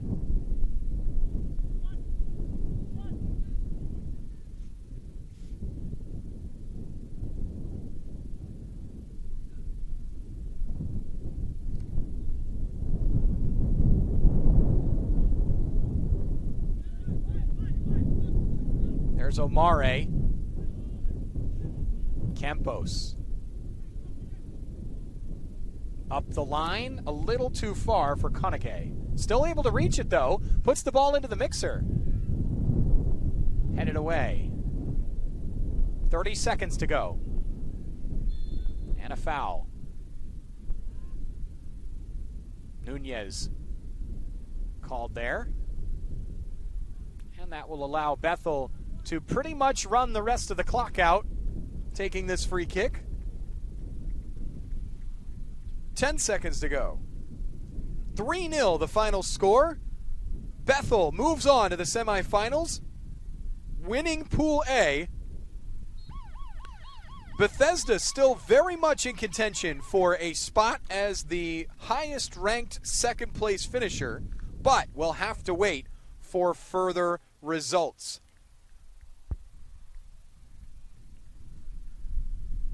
I believe, I'm going to throw this out there because I believe it to be true, but I'm quite certain that that eliminates Central Christian College of Kansas from contention, because with 3 points, it is likely, with their goal differential of 0 and the goal differential here of Bethesda of +1, that Bethesda would finish ahead of them for that final spot. So, Bethesda still in the mix, but we'll have to wait and see how things progress.